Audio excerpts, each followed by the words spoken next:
It only took a few weeks, but here I am again. That pesky little know-it-all giving his factual reviews out to the public.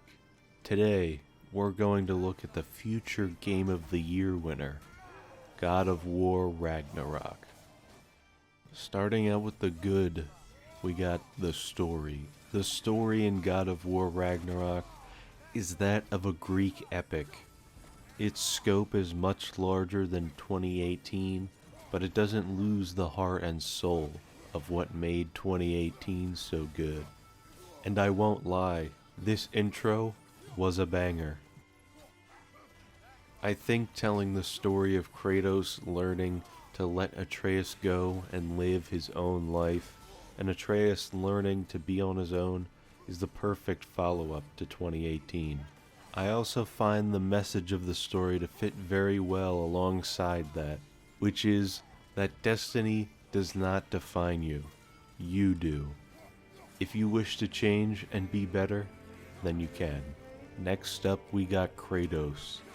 I've been hearing some internet goblins saying that this game ruined Kratos, or that they messed him up in this game. That is some pure hoopla. Before Ragnarok came out, I played through God of War 1 through 3, and Kratos is a very different person in those games. But for those of you who don't understand character arcs, this is the point. Kratos begins his journey as an angry, spiteful, selfish, and honestly evil person. And he ends the story a man who has come to terms with his past, conquered his rage, and raised his son to be better than him. The point is, he changed. Another thing this game does well is getting you to rethink conflict. Despite this being a fairly minor topic in the game, it manages to do what Last of Us Part 2 tried and failed horribly at, which is to get you to feel that there are multiple sides to a story or a conflict. In God of War 2018, you're made to believe that the Dark Elves are some pretty bad fellas, but you find out more about the conflict in Alfheim, leading you to realize that Kratos was right again, and you should not have gotten involved in the conflict.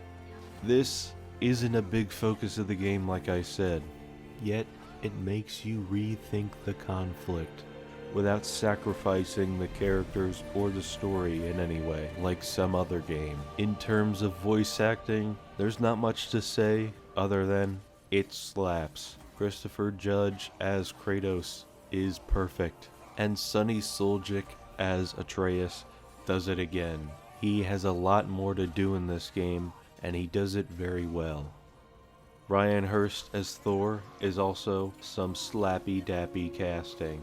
This game has a lot of characters, maybe even too many, but it somehow manages to keep them in order and feel as though they are not just afterthoughts. One thing I was excited for in this game was the ability to go to all 9 realms, and for the most part, it didn't disappoint. Most realms are quite expansive and filled with things to do. Most notably, Vanaheim and Alfheim are the largest. I don't see much to talk about with the gameplay.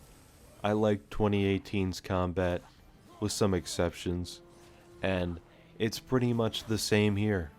If you liked that, then you'll like this. The only difference is, it has a bit more of an in-depth leveling system. This game is $70, and although I don't want to pay $10 more for a video game, this game earns the price hike. With so much content and such a rich story, it's well worth the $70. Now, for the not so good. The Atreus sections are so boring. How boring are they? It's so boring that it makes a Nadia live stream seem like top tier entertainment. Oh, brother, this guy stinks! But really, I don't think I could replay this game for a while just because of the Atreus sections. The problem with these sections breaks down into two things. You don't hop on God of War to play as Atreus. You hop on to play as Kratos. So once you have me playing as someone else, you already start to lose me. But even more so, these sections overstay their welcome. Playing as Atreus once or twice for like 30 minutes is okay, but you play as him for hours. Not to mention your main skill tree and items are on Kratos, so you don't get to work on them at all while you play as Atreus. My biggest gripe with the newer combat system is most enemies are spongy as hell. I first tried to play God of War 2018 on hard, but I couldn't because of how bad the damage sponges the enemies were. This game is not much different. I played on normal and they were still quite spongy. Damage sponges are not fun. It's artificial difficulty that makes encounters take longer than they need to be. Please stop doing this. This game got hit with a bit of the Marvel effect. Throughout, I was wondering when Kratos was gonna say, "He's right behind me, isn't he?" Everyone is quipping in this game, and sometimes it can be pretty darn annoying. But thankfully, they keep it at a relatively reasonable level of quippage. There are also some plot threads that seem to peace out after 2018 or during the story. Most notably, Athena. She shows up in 2018 at one point, but nothing is ever said about that again, nor is she brought up at all. The Athena from God of War 3 is still around somewhere, so I had assumed that's who that was. But I guess if they didn't remember it, it must not have been important. The switch from Freya wanting to kill Kratos feels like they forgot about it halfway through, mostly in her attitude. By the end of the game, she comes off like she's your best friend, and I don't know where that switch happened. I'm also Team Mask. In this game, Jim Carrey's The Mask shows up for us to rebuild. After we rebuild Jim Carrey's The Mask, we break it? We spend a decent amount of the story trying to rebuild this Jim Carrey mask for Odin, just to destroy it and never know what it really does. For all we know, Odin could have been wrong.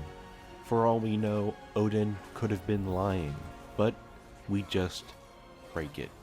Yeah! I don't even disagree with the decision to have Atreus break it, but it ends up being a big MacGuffin in the end, because it serves no purpose other than to give Atreus something to do while in Asgard, and for him to break it and choose his own path.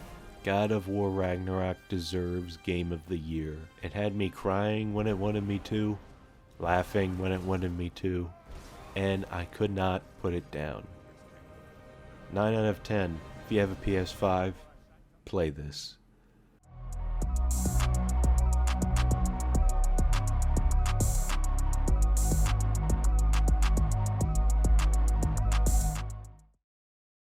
Yet, it remakes you think the conflict